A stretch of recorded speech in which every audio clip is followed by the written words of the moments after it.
Dave Smith here. First of all, I hope that you all had as good a festive season as it's humanly possible to have in these ridiculous times. All the best for the new year. It's 1st of January today where I am. I guess it's 1st of January where everybody is. But best of the new year. Quite a lot to chat about in this video. My photography has taken some significant turns of late. Let's start with this video. I'm filming this video on my smartphone. It's a Huawei P20 Pro. I've had it for quite a while. I bought it during my first stint in China, so a few years. I have no plans to change it. I think it does what I need to do as long as it continues to hang on to. So I'm not sure what the quality of this video is going to be like. I'm filming it in 4K. I've got my lav mic on and that's feeding into the thing, so we'll see how it works out. I've done a couple little tests to check and it seems to work, so we'll see how that goes. But why? Well,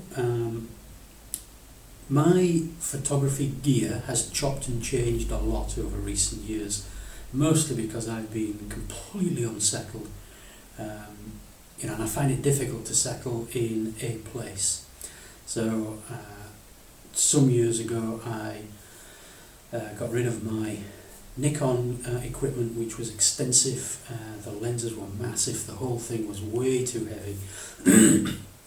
And so I decided to downsize it into APS-C for travel, and I got the Fuji X-T3, which is a nice camera, but really the mirrorless systems don't work for me. To me they're too small, and I prefer the DSLR form factor. So I've sold that, and in fact I've sold most of my equipment. The large format cameras are up for sale and so on, because my photography, my approach to photography has changed over the last 2 or 3 years. I've moved away from the sort of individual image towards series of images to tell stories, and what I'm really aiming for is photo essays, but also photo stories, and I do see a distinction between those, and maybe that's something for another video. So I'm currently waiting for the last of those bits to sell, and then I will replace it, and I'm actually going to replace it with a Nikon system again, but I'm going to use the f1.8 size lenses, because they're perfectly good lenses. Yes, you can get 2/3 for stop more with the f1.4 lenses, but you also get twice the weight and twice the size and twice the expense. So I've decided just to come back a little bit off those super fast lenses, go for the f1.8 lenses that are small and portable and usable. So I'm not quite at the point where I've brought that equipment in, so I'm filming on this. So we'll see how this works out. So let's talk a bit more. One of the things I want to do in this video is to invite you all to get involved with a project with me, and that project is the 365 project. I'm sure you've all heard about 365 projects. The idea is that you go out and you shoot one image per day for the entire year. It's January 1st today. You don't have to start it January 1st, it's just what I decided to do. And you shoot for 365 days, one image a day, and I think it's going to be really challenging. I started close to home. I just literally took a shot out of my front door this morning, and in the first sort of few sessions I'm going to make a record of the little village that I'm living in here on the edge of Bishop Auckland. And the other thing I'm going to do is I'm going to take all of those images on this thing right here. Now this is the venerable Nikon F5 film camera, and I've decided I'm going to shoot this on film.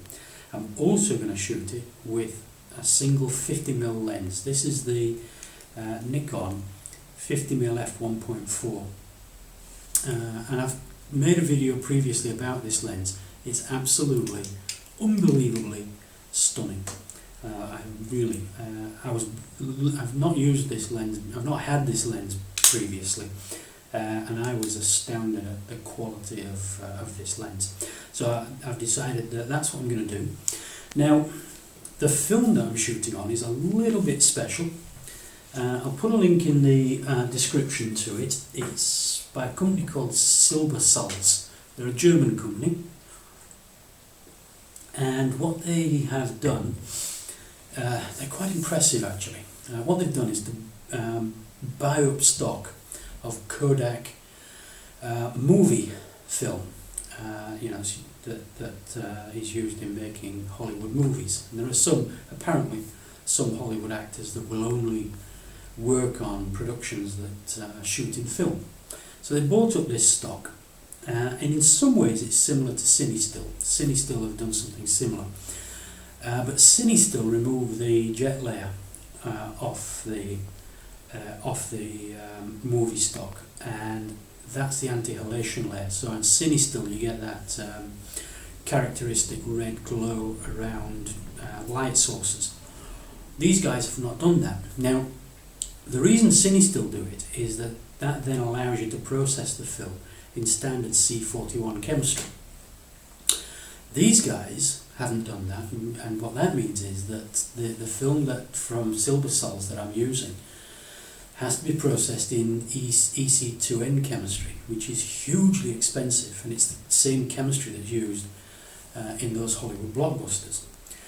So what these guys have done is to include in the price. So you buy the film, they've included in the price the processing, and they've included in the price scanning. Now the scanner they use is a Da Vinci Black Magic. I wonder if I've got that right. Da Vinci, anyways, they make this huge scanner. It's about $30,000 for this scanner, which is designed to scan this movie film for Hollywood movies. And these guys also shoot their own film, but in making adverts. So you send your film back to them, and they do all the processing, and you get something like a 20 megapixel scan, all included in the price. Now, if you've ever had film scanned, you'll know that a 20 megapixel scan is horrifically expensive. So getting all that in one pack, in one go, it works out at about €15 for a roll of film, I think, which, to include processing and scanning, is a pretty impressive deal in my opinion. So I did a bunch of test shots on that, and I did a little project in the town, which I'll come on to test that film, and that's the film that I'm using. Now what all that means is that it's actually going to be quite some time before I can send the film back, because you send it in batches of 4. So I need to shoot 4 rolls of film at 1 frame per day. So that's going to be 4 months. So it'll be April, May time before I get anything back that I can start to upload. So here's my invitation.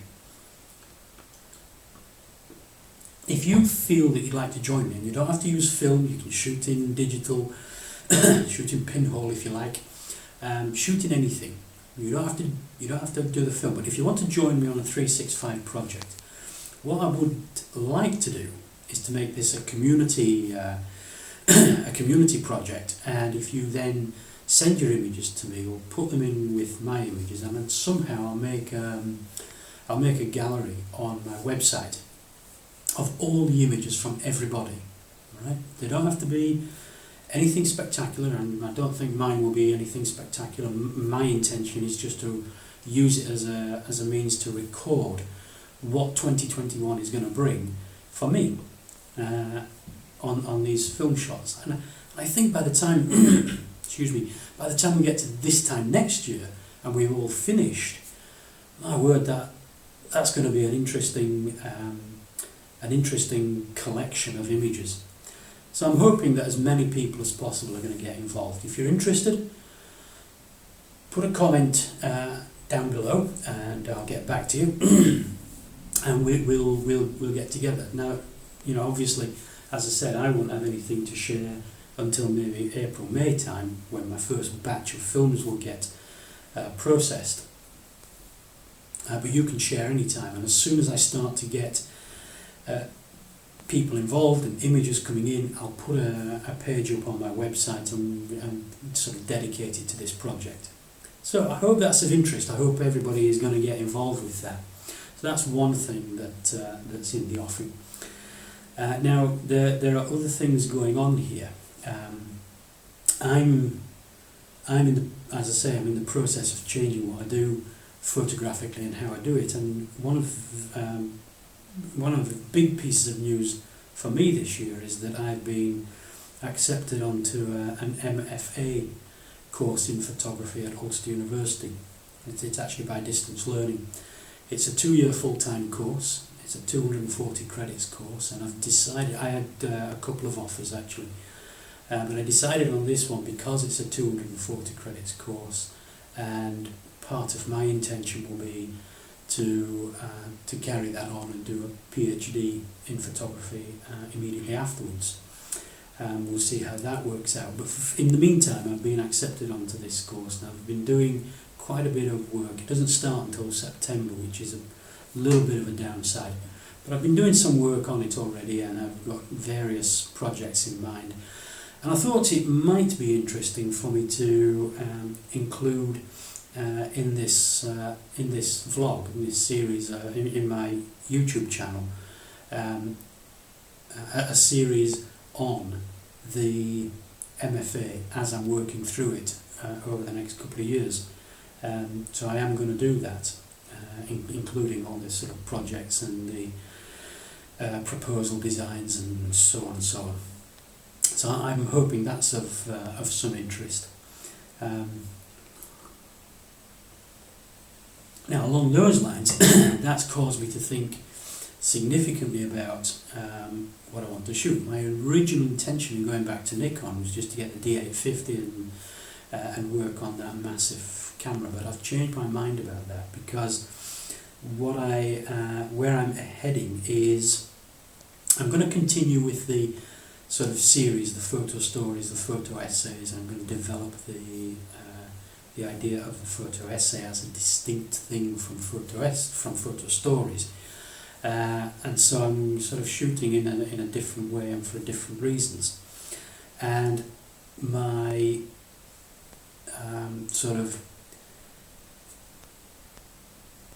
my digital work will be in things like time lapse, long exposure, those kinds of pieces of macro.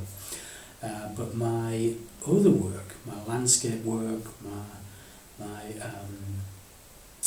panoramic work, I'm going to move completely to film.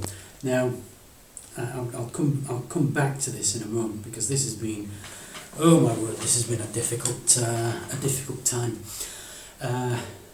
But that's part of my intention. Now, where I'm then going to go is I'm going to continue with the zines. I'm going to develop the zines even further. And if you haven't bought my first zine, then I'd encourage you to do that. Give a little bit of support to the channel. It's just £8 plus a little bit for shipping. But I'm going to continue to develop the zines. But I'm also looking at making handmade books, and my plan at the moment is to do that in Photogravure. Now I'm very excited by Photogravure. I've never tried it.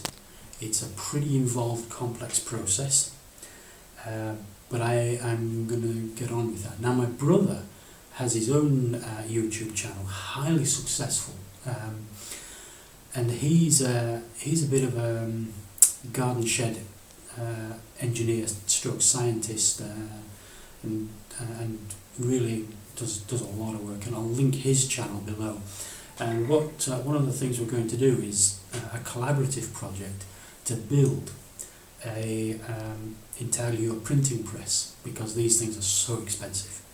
So I'm gonna go down to his place. I'm gonna work in his workshop and build this press, which I'm gonna bring up here and put here, and make photogravures. And then my intention is to make these handmade books from the various images that I make, and I might also include letterpress in that. I'm very, very excited by all of this. It feels like a much better direction for the photography. I'm not really very good with social media, Instagram. I really think that Instagram is a curated community, and it drives the look of your images. If you want to get noticed on Instagram, by and large, I think you have to produce saturated colour photographs. Not universally true, but I think that's kind of where Instagram pushes people if they want to get noticed there. And I think other social media are a little bit similar. So they're not really my style. So I think I'm going to prefer to stick with things like the zines. I like an actual artifact, something you can get hold of. I think turn the page and see the image. I think it slows you down when you're appreciating images. I don't know what the actual statistics are for the length of time somebody looks on their device at an Instagram picture, but my sense is that it's tenths of seconds rather than anything more. Whereas I think if people have got a zine or they've got a book, I think if it's handmade, I think that makes a significant difference. So that's where I'm heading anyway.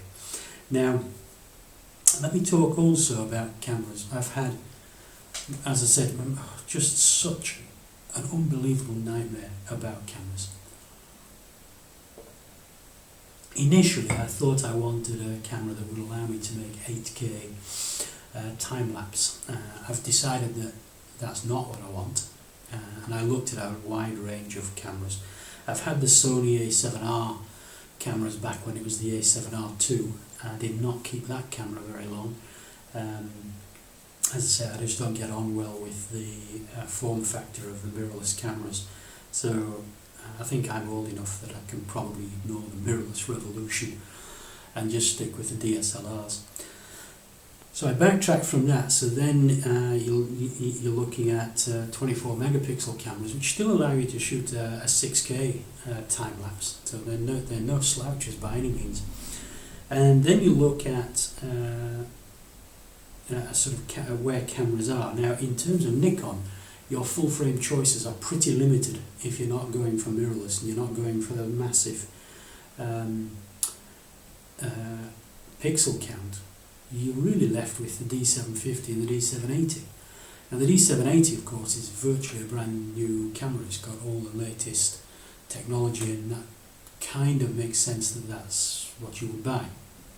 But in fact, I've decided on the 750 because I don't need blazing fast autofocus.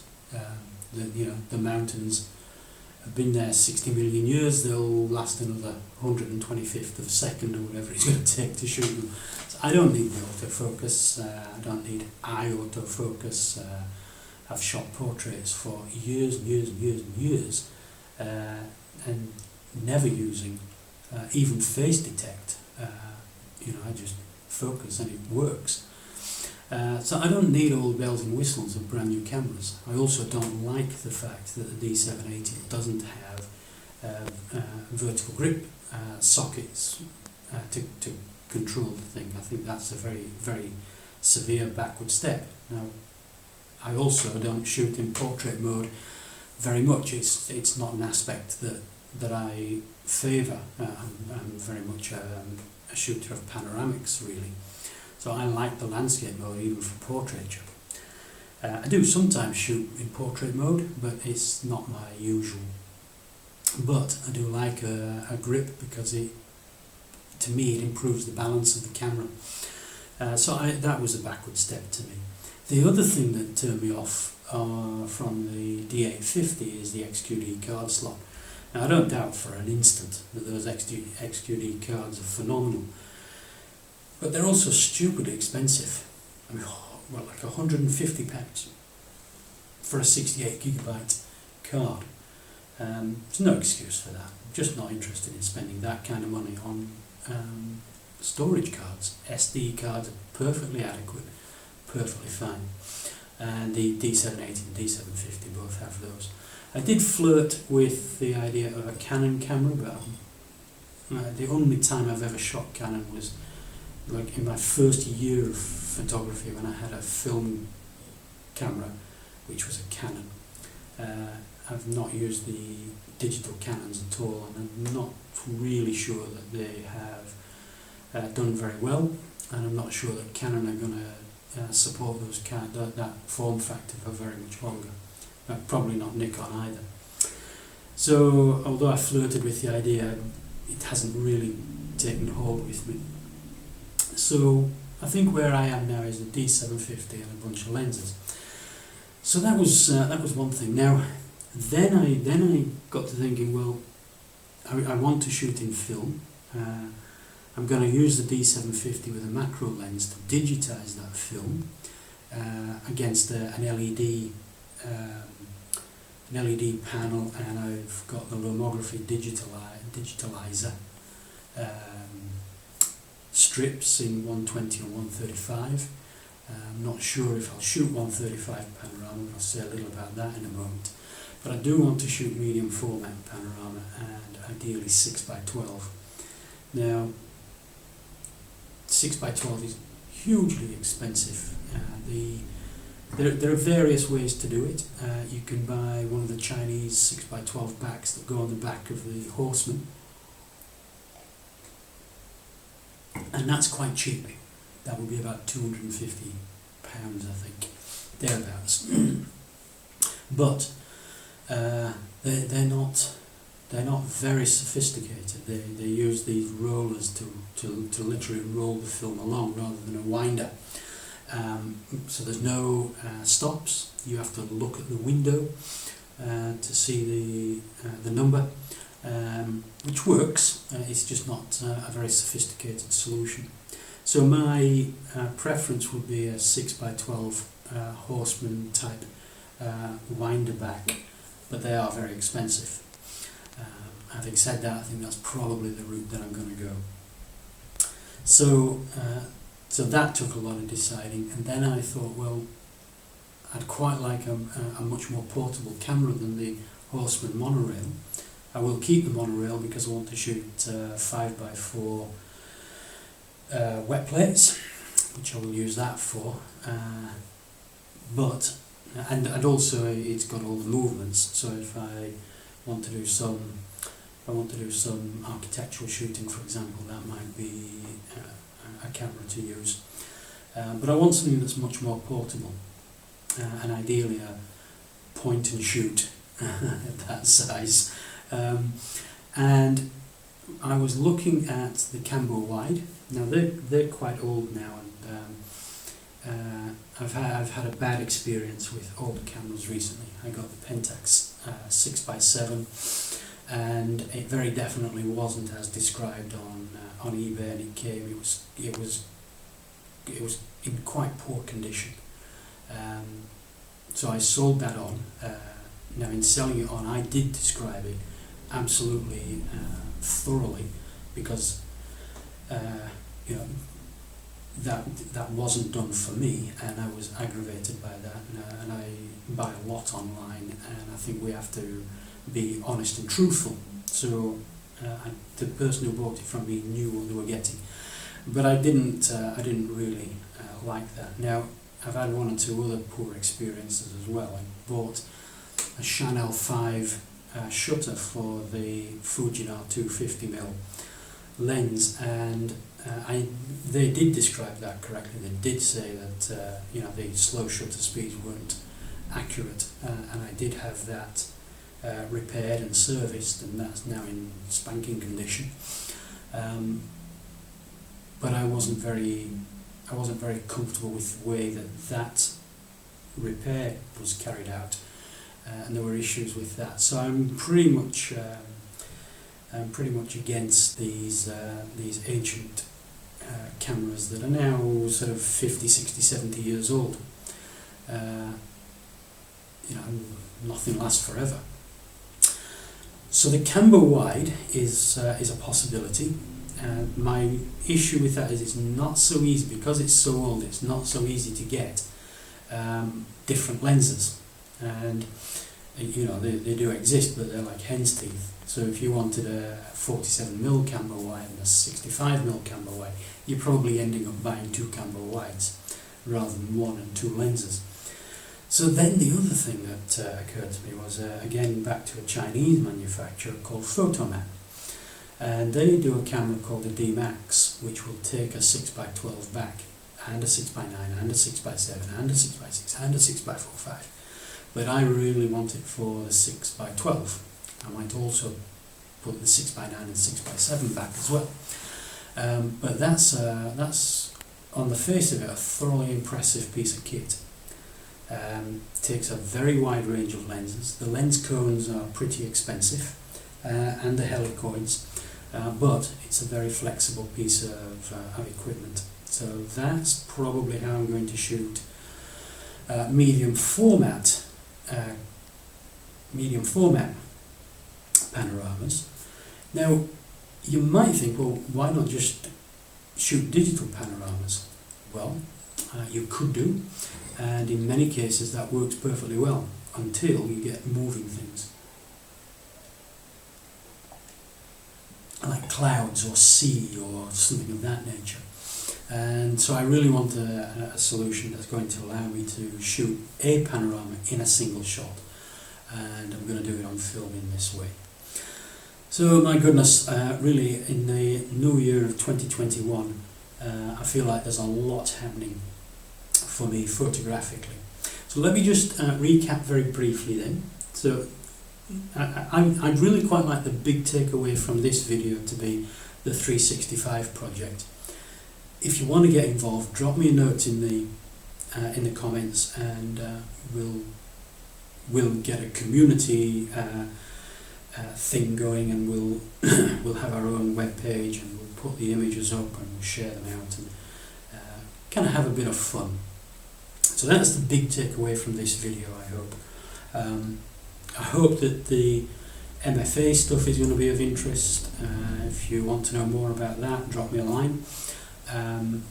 As the new camera gear comes in, I'll share that with you, and when the Photoman stuff finally arrives, I'll share that, because I think that will be of quite a lot of interest. I think it's going to be quite an impressive camera to use. I'm a little bit wary. I did have a Photoman 4x5 once before, but it was not well engineered, and I sent it back straight away. Never even used it.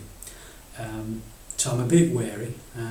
That was, blimey, I think that might have been 6 to 8 years ago, 6 years ago, something like that. So I'm kind of hoping that their production values have improved. I've asked them to put me in touch with photographers who do use the camera that I've got in mind, just so I can get a feel for the quality or otherwise of the product before I shell out all that money on it. So, lots going on. I've got a load of plans for shooting in the coming months, once we've finally got out from under the nonsense that is COVID-19 and the government's failed response strategies. It just drives me bonkers. Anyway, I hope all of that is of some interest. I really hope this video worked, but we shall see. Thanks for watching. Bye for now.